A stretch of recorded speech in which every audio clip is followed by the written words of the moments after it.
Halo, selamat pagi teman-teman mekanik dimanapun Anda berada. Hari ini saya mau sharing lagi. Ini kenapa sih kok oli hidrolik ini hitam ya? Ya, harusnya oli hidrolik itu bening ya kan, karena dia tidak terbakar ya, tidak sama seperti oli engine. Nah, di sini saya akan menjelaskan kenapa oli hidrolik ini kok hitam ya. Nah, seperti ini ya. Apa sih penyebabnya ya? Jadi oli hidrolik yang sehat itu harusnya jernih atau kuning muda ya. Kalau sudah gelap apalagi sampai hitam berarti ada masalah serius. Ya, saya jelaskan ini penyebabnya ya. Ya, kalau salah mohon dikoreksi. Nggak apa-apa, nggak masalah.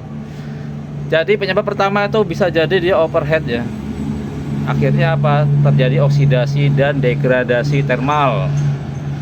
Ini adalah penyebab utama nomor satu di sistem hidrolik, karena sangat sensitif sama yang namanya panas berlebihan. Misalnya nih, sistem hidrolik macet, atau bisa juga beban kerja berlebihan, atau beban kerja atau pressure terlalu tinggi, atau pendinginan kurang maksimal, kotor dan lain-lainnya di core-nya. Nah, bisa bikin suhu oli naik drastis, biasanya di atas 80 derajat. Ketika terlalu panas, oli mulai bereaksi dengan oksigen di udara atau disebut dengan proses oksidasi secara kimiawi. Oli jadi rusak, pecah dan menghasilkan zat seperti lumpur. Apa nama zatnya itu biasa disebut dengan varnish atau pernis ya. Dan endapan karbon yang berwarna coklat gelap hingga hitam ini tandanya oli sudah rusak dan daya lumasnya hilang. Nah, jadi kita harus memperhatikan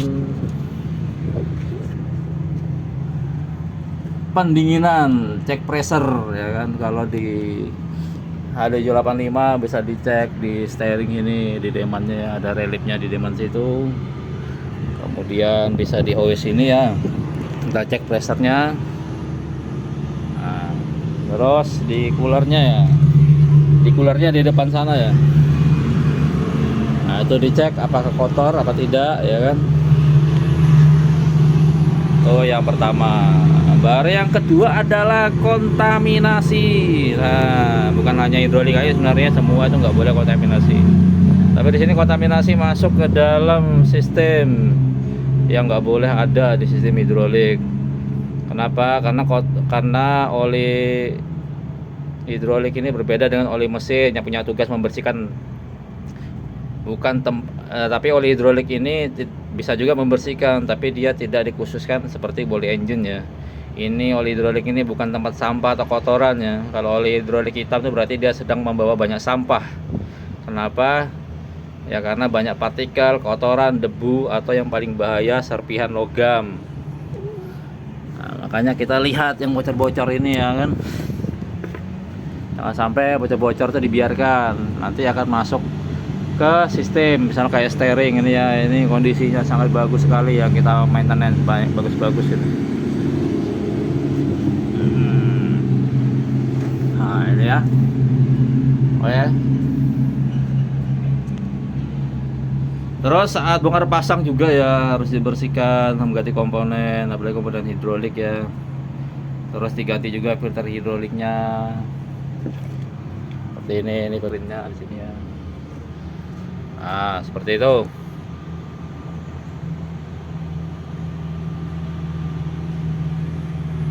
Nah, bagaimana kalau dibiarkan? Ini akan mempercepat kausan komponen ya. Bahaya, makanya kalau sudah oli hitam segera diganti dan cari tahu penyebabnya apa ya.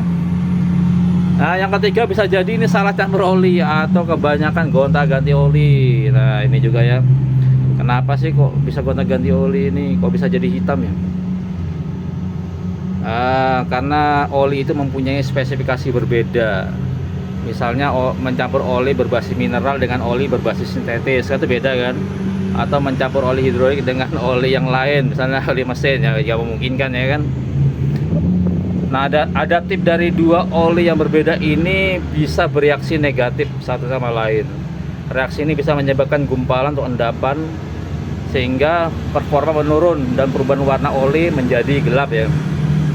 Intinya oli hidrolik hitam itu berarti masalah, jangan anggap enteng ya. Jadi kita harus segera memfollow up-nya.